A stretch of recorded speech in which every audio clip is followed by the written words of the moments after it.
إن الحمد لله نحمده ونستعينه ونستغفره ونعوذ بالله من شرور أنفسنا ومن سيئات أعمالنا من يهده الله فلا مضل له ومن يضلل فلا هادي له وأشهد أن لا إله إلا الله وحده لا شريك له وأشهد أن محمدا عبده ورسوله اللهم صل وسلم وبارك عليه وعلى آله وصحبه وسلم.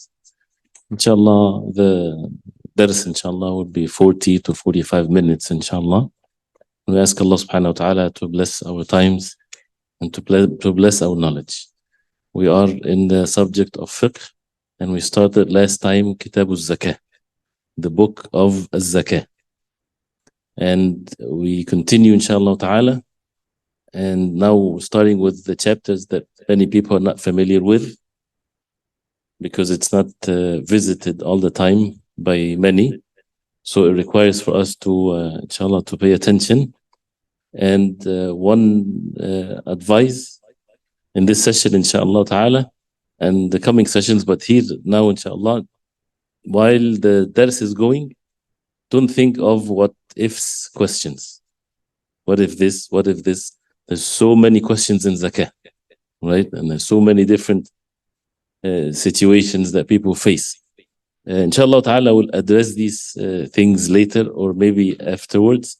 But we want to make sure that we study the core masail and the principles of the subject so that we understand it well, because this is in the context of studying. So we're learning here what's in the book, inshallah ta'ala, so that we can then understand the other masail. And it doesn't mean not to answer the other things, but focusing on what's only mentioned there, because it's meant to be brief. Just the principles, the foundation of it, the simple ways here. So we ask Allah subhanahu wa ta'ala to make it easy, inshallah. So we stopped where the what's mentioned about the zakah, where it's obligatory in four types of wealth.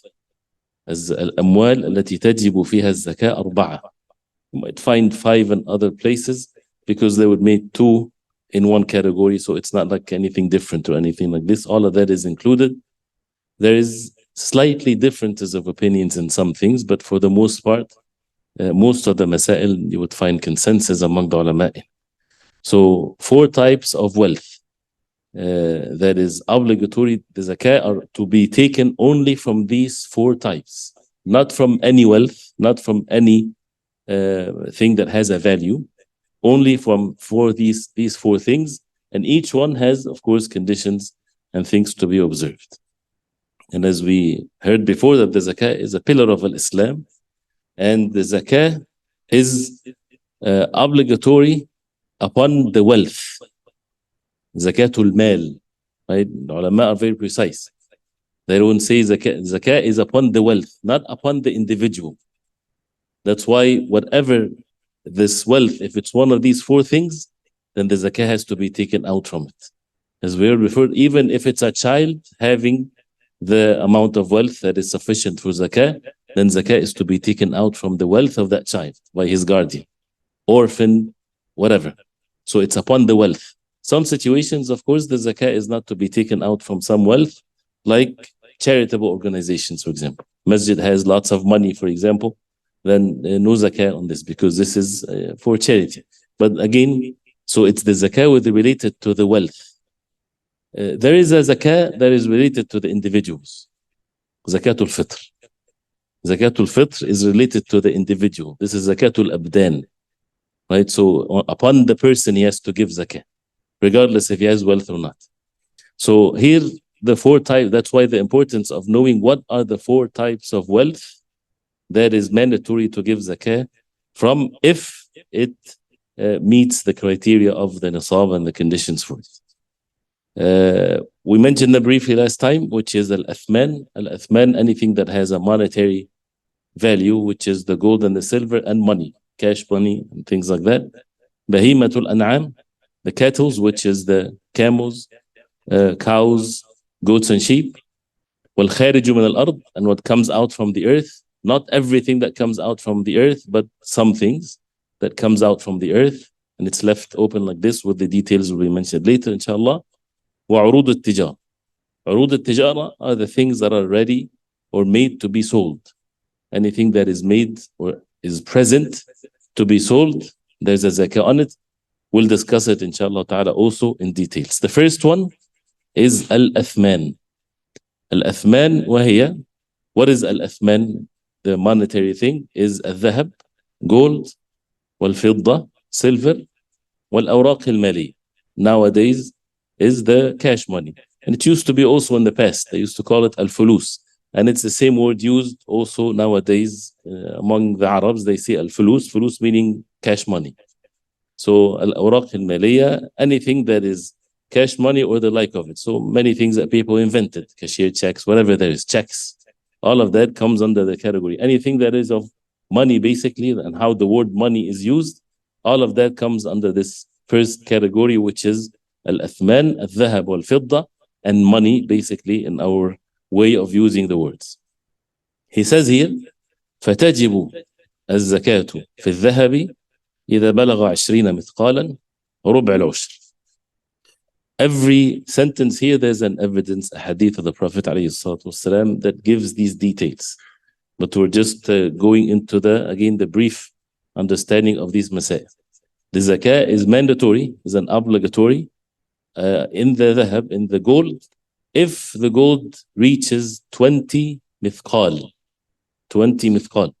One also of the objectives of this is that we need to understand the language of the fiqh, of the fuqaha, so that when you open a book of fiqh, you'll understand what is being said. So it gives us the keys of understanding, and later, inshallah ta'ala, when we also study it in Arabic.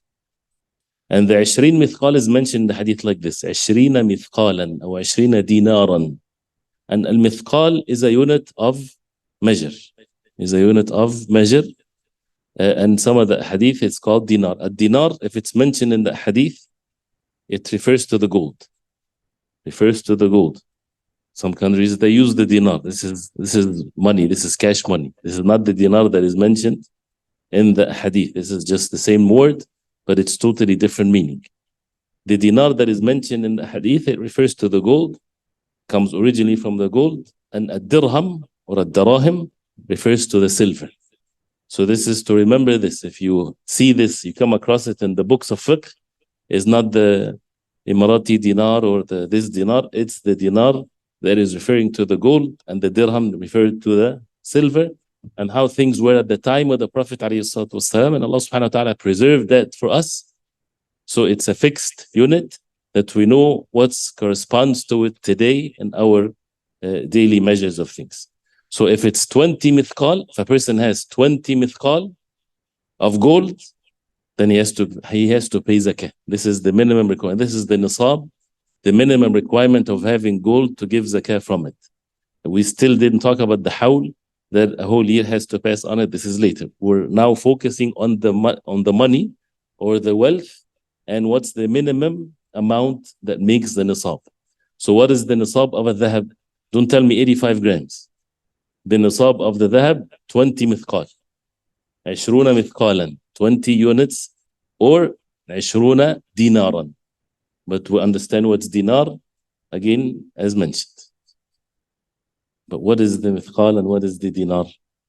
One mithqal, and this is where you get into the 85. This is on the side, right? The one mithqal is 72 grains of sha'ir, barley, normal size, the weight of it. And this is precisely mentioned in the texts. And also, which is basically when you weigh it, it's 4.25 grams. You can calculate how much in ounces, but this is how, the rest of the world, they consider that. So it's 4.25 for one mithqal, right? So you have 4.25 times 20 is how much? 80? 80? No, 80 exactly? 80. What's exactly the number? 4.25 times 20. 85. And this is where the 85 grams comes in place. So it's 20 mithqal. Each mithqal, according to what we know of measures nowadays, is 4.25. And this is precise, again, as we said, Allah subhanahu wa ta'ala preserved this deen. So this is the nisab of the dhahab. And what is the zakat to be given? Rub' al-ushr. And this is by the statement of the Prophet ﷺ. He mentioned that. ربع العشر, 1/4 of the 10th, which is basically 2.5%. 2.5%, or you divide it by 40. Right? So 2.5%. ربع العشر, 1/4 of the 10th, which is 2.5%. The عشر, 10. What is the ربع? What's the 1/4 of a 10? Is 2.5. Right? So ربع العشر is not 2.5. That means 1/4. No, 2.5 of the whole thing, which is 2.5%. So every 100, there's 25. For every 100, 25. If it's $100, it's $25. 1,000, no, I'm sorry. What am I saying? 2.5, $2.50. For every 1,000 is 25. For every $1,000 is $25. If we're talking about dollars. So ربع العشر. This is the zakah for الذهب, and الذهب is 20 مثقال. Clear? طيب. He says وتجب الزكاة في الفضة. When it comes to the fidda, silver, and when we talk about the dhahab, we talk about the pure dhahab, the pure gold, not the mixed one. And comes with that also the white gold is the same ruling. White gold is the same as the normal gold. If it's gold, it's gold, but not the mixed one. The mixed one, there's a simple calculation, which is just to get the pure of it. How much of pure gold that is, this is what you care about when it comes to the measure of the nisab. وتجب الزكاة في الفضة. The zakah is obligatory in fidda when إذا بلغ 200 dirham. The nisab for it, the minimum requirement is 200 dirham. 200 dirham. What is dirham? According to the time of the Prophet ﷺ, not the dirham that people use today. So 200 dirham. Okay, what is the dirham? If you want to relate the dirham to the dinar, so that it becomes easy, it's 1/7 of the dinar. 1/7 of the dinar. Okay, so we said the dinar, how much was the dinar? 4.25. 1/7 of that is 2.95. So the dirham is 2.95. The one dirham is 2.95. You multiply that by 200, gives you how much? 200 times 2.95, close to 600, 599 something, 599. So 590. So the nisab, if someone has 590 grams of silver, then they have to give zakah. If they have less than that, they don't have to give zakah. 590 grams of silver. By the statement of the Prophet ﷺ, 200 dirham. Okay, so as you see here, of course, the nisab of the fidda or the silver is much less than the nisab of the dhahab. And we'll have someone to find that for us now, inshallah ta'ala. We need someone to find for us in grams, with all due respect to the other ways of measuring, how much is today is the gram of gold, and how much today is the gram of silver. If you guys, anybody wants to, the value of it, how much 1 gram of gold, and it's a fixed price throughout the world, right? So today, and those also online, they can try to find out, inshallah. $63 for the gold, the gram of gold. Multiply that by 85. So that we see what's the nisab of gold today. $5,404. If someone has 500,404, that means they have to give zakah. If they have less, no zakah on them. There's other conditions. We didn't talk about the hawl. We didn't talk about the whole year passes. But we're talking about the money, the minimum requirement. This is for today. Not all times, because it changes every day. That's why on the day that you give zakah, if your money is what you have saved over a year, sometimes 4, sometimes 6, sometimes 3, you're a poor guy like this, right? So you need to make sure how much is it on the day that you're supposed to give zakah. But if you already have $100,000 saved, you don't have to deal with this. You have to give zakah. There's no such a thing as what's the minimum requirement, because you pass this by a whole bunch of money, right? It's only for those who have their money fluctuating around these simple numbers down there.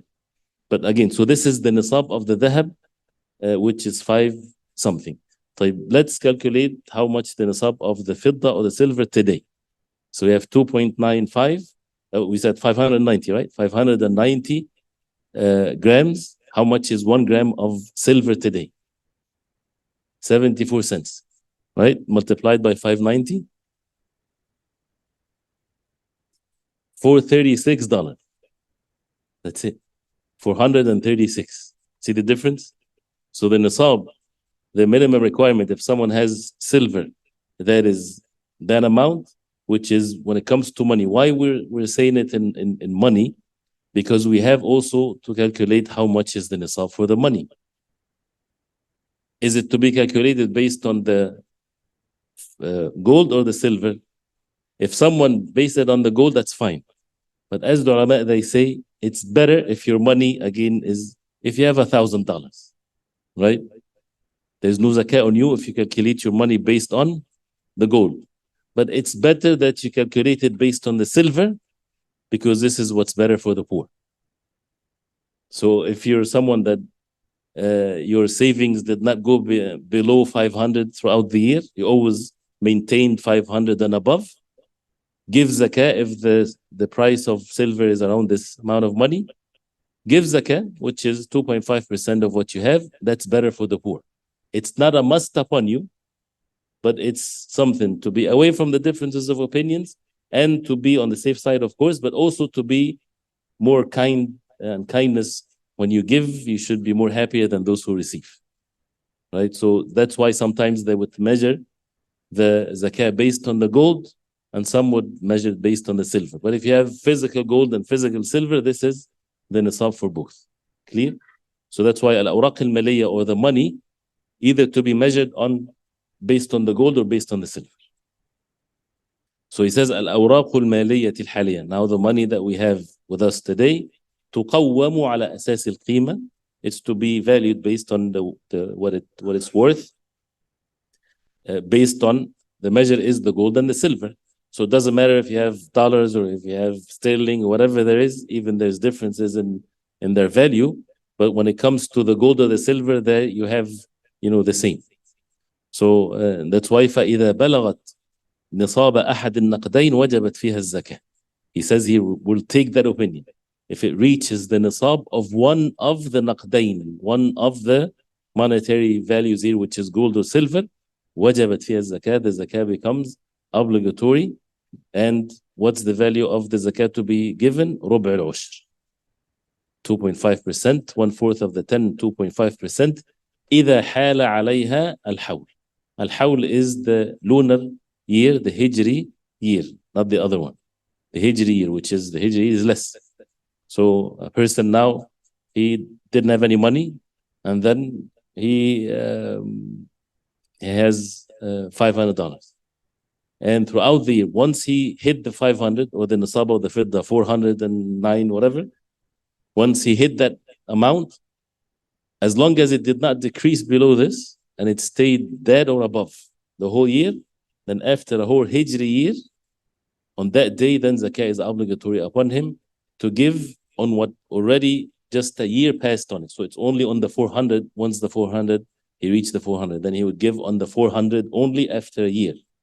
And then any increase, whatever that increase, a whole year passes on that increase without going below, then he has to give on the extra only till another year passes. Then it becomes very difficult when it comes to money. Usually gold and silver, a person has a portion of gold and it stays, doesn't change much. But with the money, it keeps on going up and down. That's why the practical way to make it easy for someone, that as long as the money doesn't go below the 400 and something, as long as it doesn't go below that, that means you are someone that to give the zakah. If the day comes after the 400 is reached, after a year, Hijri calendar, then pay on whatever money you have on that day, 2.5%, you're giving more of the zakah. If you want to be giving more, but if you want to be only giving the obligation, then you have to pay attention to every single penny that is added to your account or you have on throughout the year. And if we have a board, maybe we can show how that becomes. Right. So, for example, I would just say it briefly, inshallah. So you have, say, for example, the first of Ramadan, you have the nisab, money-wise, dollars. You have 490, say 500. Now you have 500. So that this is is it the word threshold is the right word to use? The thing that, the red lamp lights, whatever, the alarm comes, you reach to the nisab. And this was the first of Ramadan, right? And then if it goes down, goes below that, next month, 2 months, 10 months, 11 months, then the next Ramadan you have no zakah. But if it's maintained 4 or 500, it stays. If it stays all the way, then you just pay on the 500. If it keeps on increasing, right? If it increased to become in Shawwal, it became 1,000, right? And the first of Ramadan, you would pay only on the 500, 2.5%.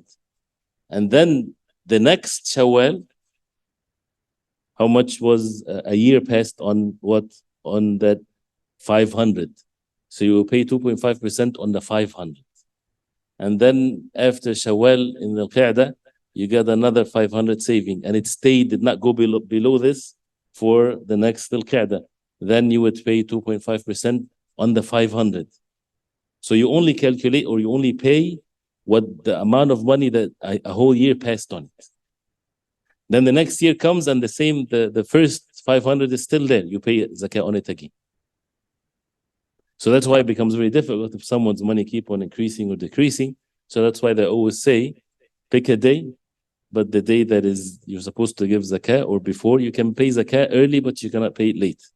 So on that day, and it's easy for you to remember because it's Hijri calendar, whatever money you have today, then pay on that 2.5%. And there's more details, but we're going now into the practicality of things. So let's go back here to what is being mentioned. So we have dhahab and fidda and al-awraq al-mali, gold and silver, and the money that it's either to be based on the gold or the silver.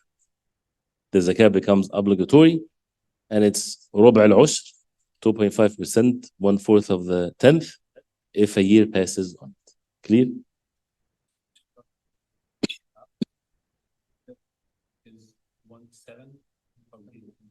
Yes.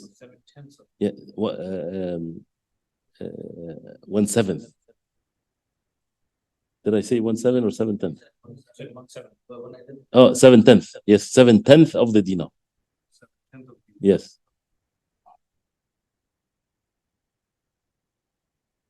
Now, 7/10 of the dinar. 4 point is the same. Mithqal and dinar is the same.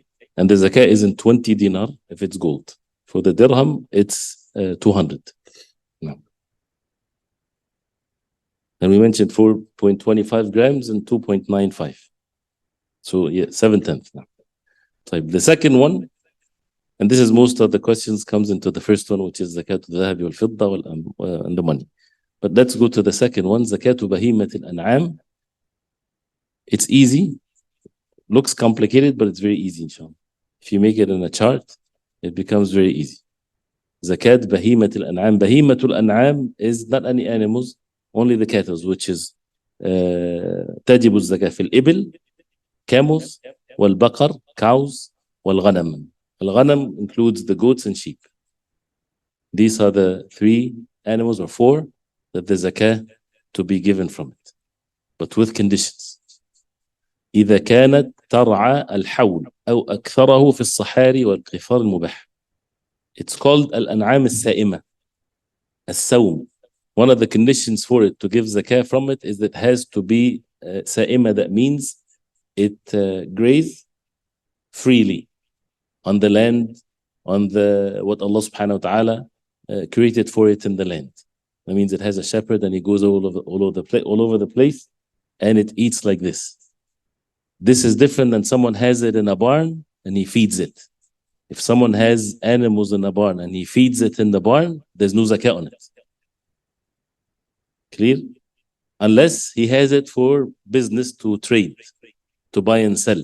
It will come in the last category of zakah, which is عروض التجارة. This is his business. He buys and sells goats and sheep. So all of the goats and sheep that he has is for sale. So a year passes, then he gives zakah on it. But as far as zakat, bahimatul an'am, whether he has it for himself, it's not for business, as long as it's eating from the land without the person buying its feeding. He's not buying food for the animals, but most of the year. So if he buys some, that's fine. He still have to pay he have to give zakah from it. If it eats from it, but most of the year is on the free land. What's the English sentence here in zakat bahimatul an'am in the book? Okay, what did they say? It's mandatory in the pastures. Okay, in the pastures and vacant open lands. So basically, what that means is that they're not the owner is not bringing the food for it most of the year. So, and this is to be known by the urf. Most of the year it's eating from the vacant land for, back home, for example, or even when people they have big land, right, and the rain, and they have grass and things like this, and they let their cows and animals go out and eat, even though they own the property, right? But they're not bringing the food for it. And they would bring some food for it, but most of the food that it eats on the open land. Okay? So this is a condition. It has to be إذا كانت ترعى الحول أو أكثره, most of the year or all of the year. فإذا بلغت النصاب, if the animals reaches the nisab, there is nisab, and nisab is now what? Is the minimum requirement that once it reached, then a person has to give zakah. There is nisab for the camels, there is nisab for the cows, there is nisab for the goats and sheep are the same. So it has to reach the nisab, the number, and the year has to pass on it without going below the nisab. تخرج زكاتها إذا كانت للضر والنسل. So the zakah here, they have it because they want to reproduce and for milk and things like this. Now, ansibatul ghanam. What is ansibat al-ghanam? Because if it's for business, it's in a different category, 2.5%. But here, if it's not for business, then this is the ansiba. Ansiba is the plural of a nisab. Al-ghanam again is what? Is goats and sheep.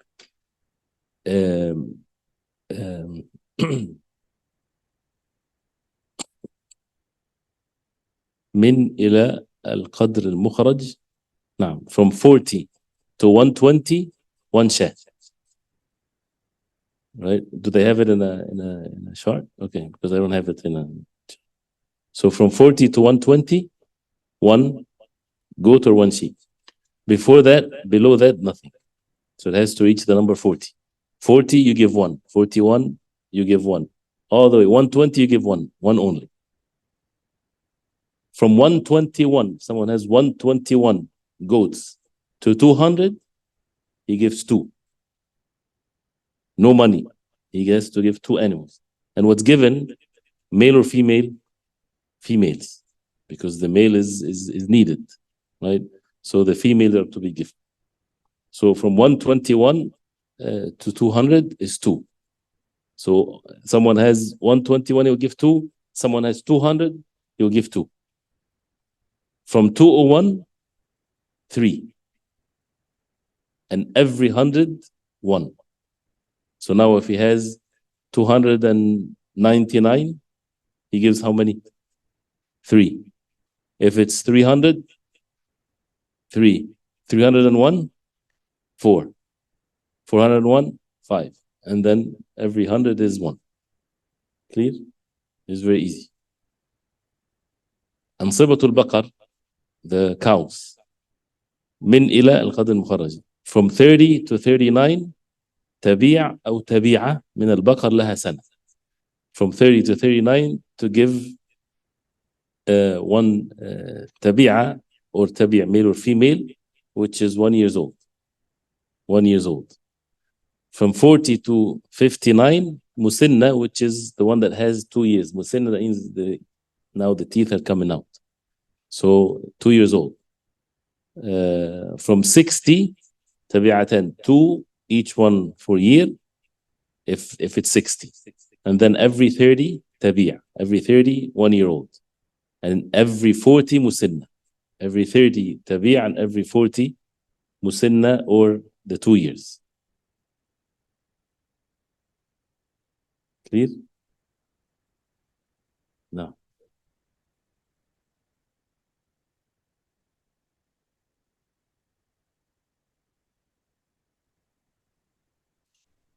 Every 30 you have 1. If it's 40, then you have the 2 years old. Yes. No. Every 40. And then the camels, you have 5 is the minimum. From 5 to 9, you give a goat. And this, by the way, is what the hadith of Abu Bakr radiallahu anhu, he said the Prophet alayhi salatu wasalam, and then all of that is mentioned in one hadith. Very specific, very detailed. That's why there's no differences of opinions in this. From 5 to 9, 1 goat or sheep. From 10 to 14, 2 goats or sheep. From 15 to 19, 3 sheep. From 20 to 24, 4. And then from 25 camels to 35 bint makhad. Bint makhad, this is the camel when it has 1 year old. It's 1 year old. It's called bint makhad. Makhad is being pregnant. But bint makhad, that means its mother probably now pregnant. So it's 1 year old. Whether the mother is pregnant or not, it doesn't matter. It's 1 year old. Right? But they call it bint makhad. From 36 to 45, bint laboon, which has 2 years old. It's 2 years old.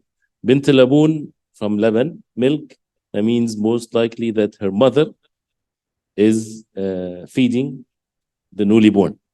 So it's 2 years old. That's from 36 to 45.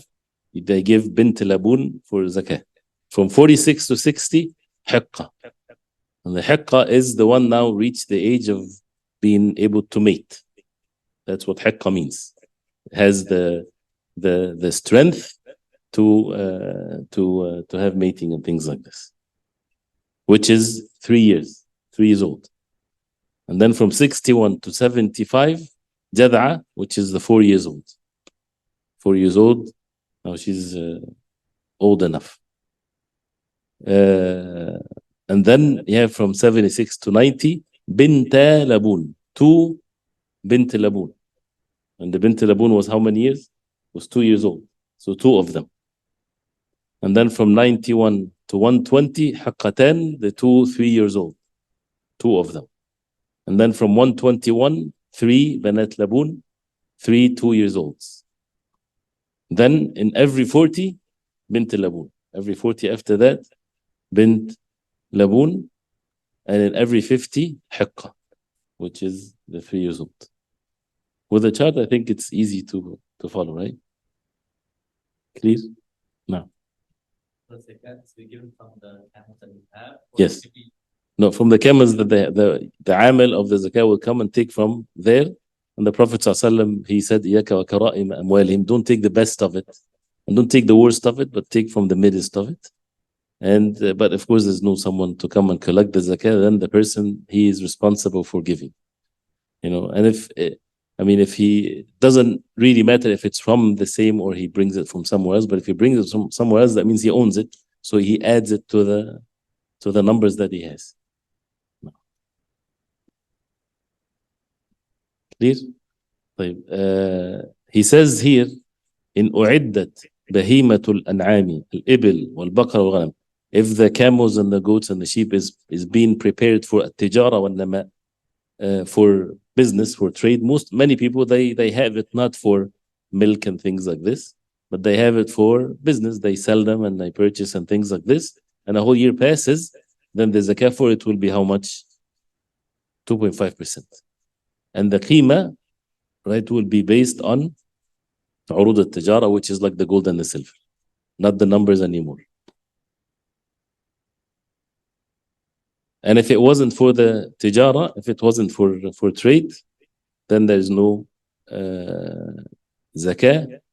He says فلا زكاة فيها, meaning if it's not for what's mentioned before.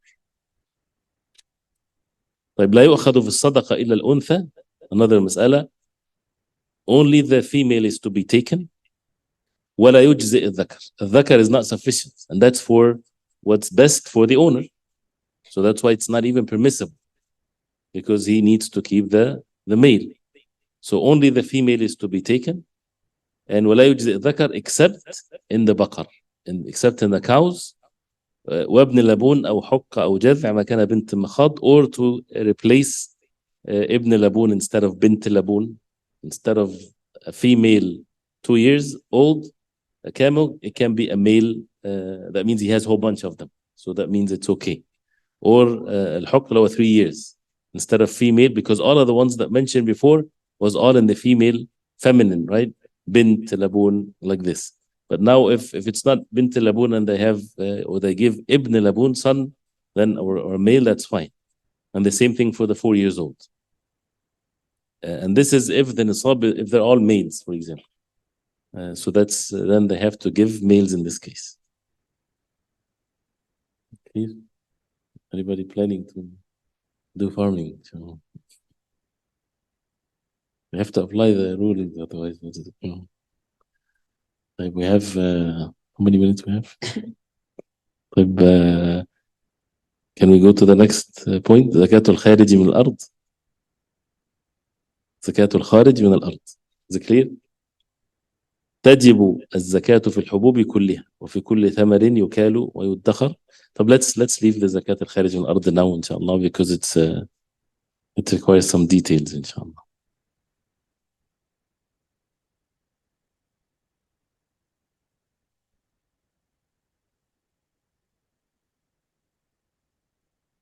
نعم تفضل.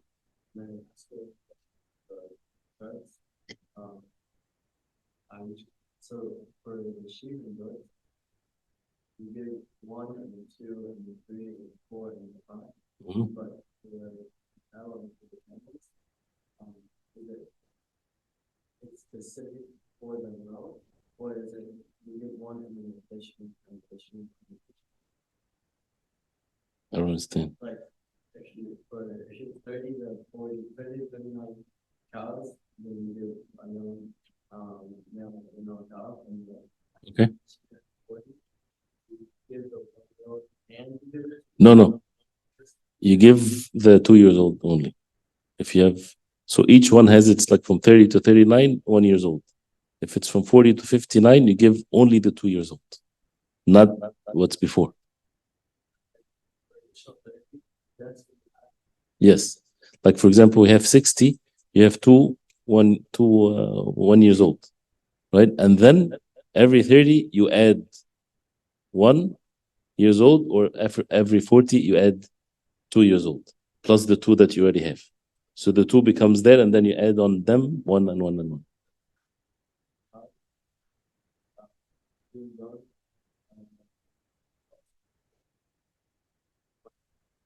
Right, 100, that means we have what?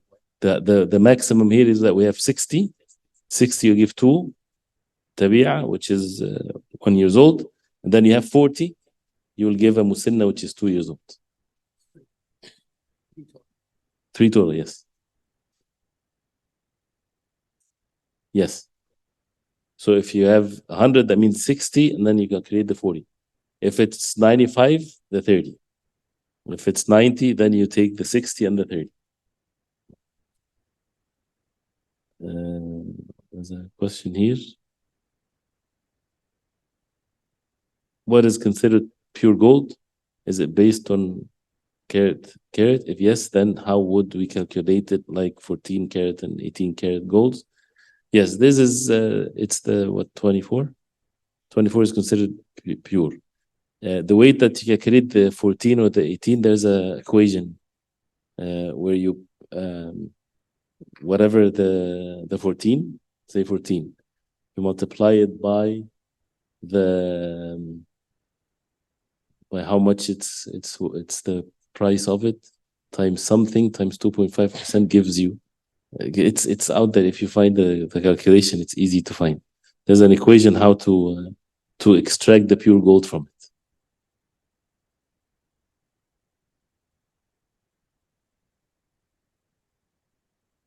Did somebody find it?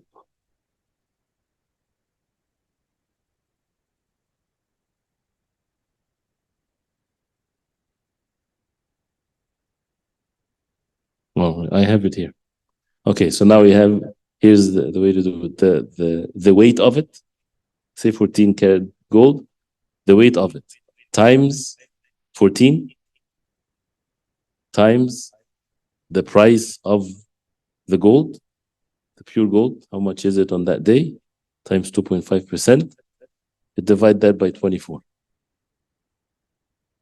You can find out where that equation comes from, you know, as a homework, or if you want to find out. So they say, you want to try that with an example? So you say if someone has 80 grams of gold, 85 of 14 karat gold, right? So put 85 times 14. Let's see here. 85 times 14. Then we said how much was the price of gold? 60 what?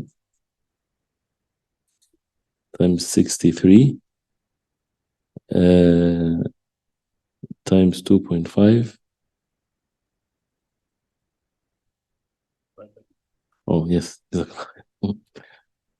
Divided by 24. 24. But I think I made a mistake. Oh, give 60. Give me 60. So the 85 becomes 60. So it was 85 grams. So it's 60 pure.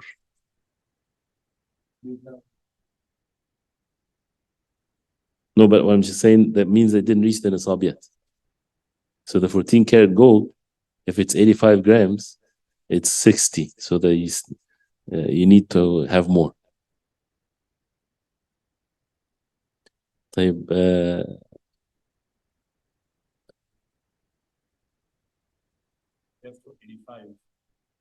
is 14 karat. what is it? It's 85 grams in 14 karat. Yes. No, I'm just saying if someone has 18.5 grams of gold in 14 carats, so how much of that equals how much weight of pure gold in the 14 karat? So it's 60, according to this equation. Someone is saying we should have a farm so that we can know how to learn to do this. So, mashallah, maybe we should, inshallah. So go practically calculate the zakat, inshallah. Is the zakat applied to the money taken as a loan?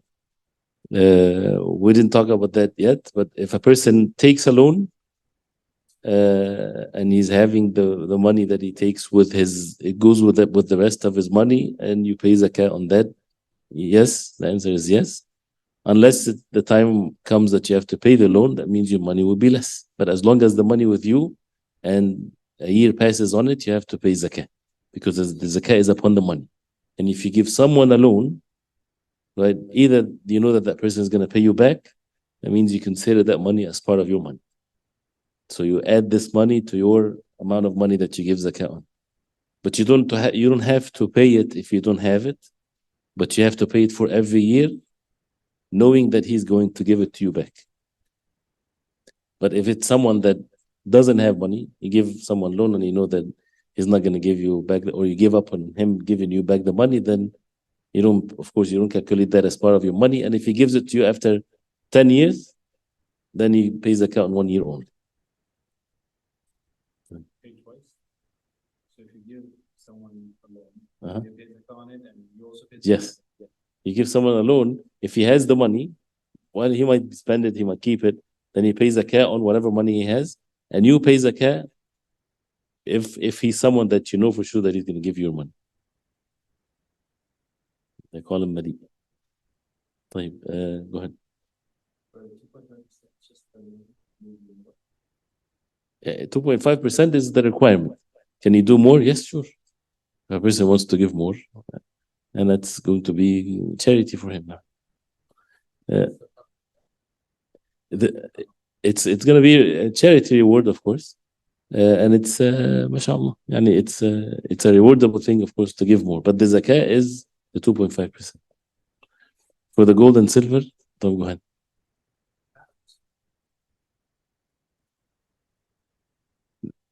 Females only, except for the cows. But if someone has only males, then they are to give from the males. For the gold and silver is the zakah on the physical item or the monetary value. For example, if 2.5% of the gold is equal to $200 and we give $200 for a physical piece of the gold. No, you can give $200. And that brings the issue of is the zakah based on what you have, gold and silver and money together, or they're separate? You understand? And this is a mas'ala in fiqh. Some said they're all the same thing. So you have gold and cash money and silver. You add all of that together and see if this is over the nisab or not. And some said no, the silver is separate from the gold, and the money is to be attributed to one of both. So, but if you have, say, gold, for example, and the gold is reached the amount of zakah, you can give money instead of taking a piece of the gold. Here, for example, if the ring is 18 karat gold, the calculation would be pure gold content is like this. This means an 18 karat gold ring contains 75% pure gold. To calculate the weight of pure gold in the ring, you would need to know the total weight of the ring and then multiply it by the pure gold percentage obtained from the calculation above. Jazakumullah khair. So 18 divided by 24 times 100% equals 75%. Yes. Anything else, inshallah?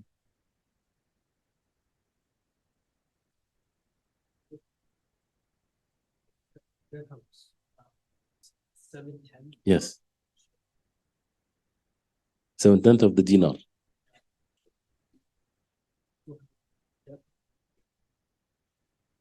Yes. No.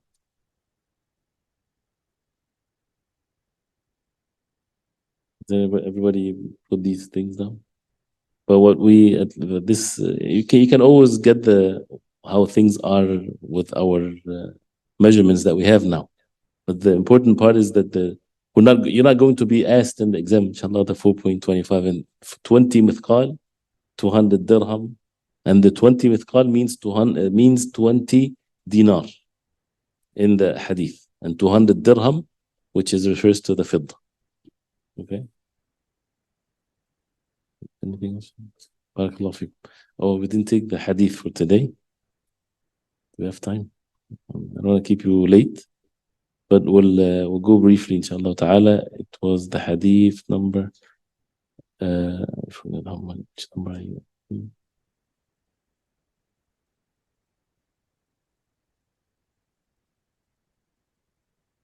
it was required some more time.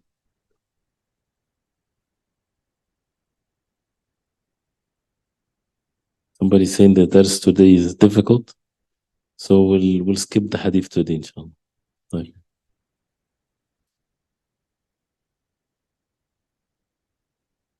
Or we can take a simple hadith, inshallah.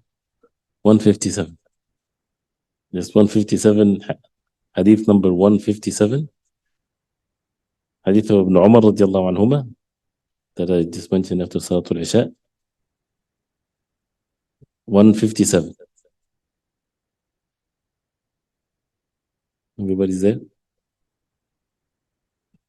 طيب عن ابن عمر رضي الله عنهما قال أخذ رسول الله صلى الله عليه وسلم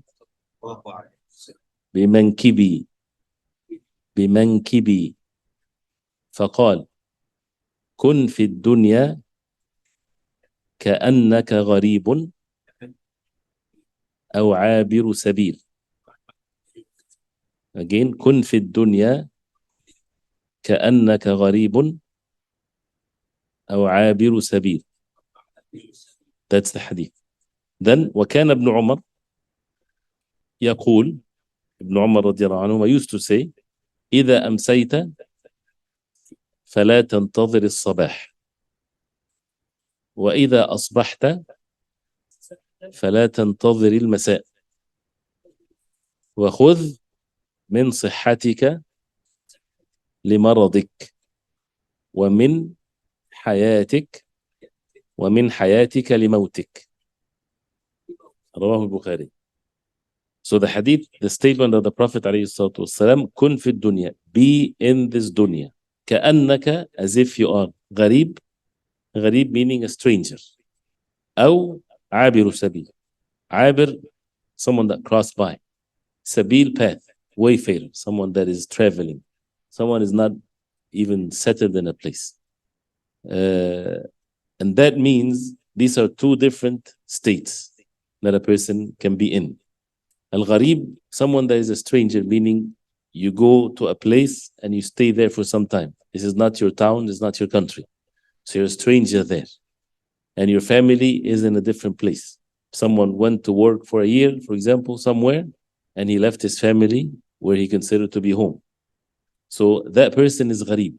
He's alone. He doesn't have his family. So be in the dunya like this person. And that person, you know that what would be the affairs of that person? He can't wait till he go home. So he might be working, saving money because he's building his house back home. He does not invest. He does not build. He does not make himself, even the furniture that he buys, he does not buy all the furniture there is because he's only staying there for a year or for a few months. And he would save as much money as he can so that when he can go home, this is where longer time that he's going to stay. So reflect upon this when it comes to matters of the dunya. Be in this dunya as if you're a stranger. You're going to stay there. If a person lives for 60, 70, 80 years, you're a stranger. And the everlasting life in the hereafter. So enjoy and do the permissible things and so on, but don't have that settling feeling that makes the person disobeys Allah subhanahu wa ta'ala and have a long hope.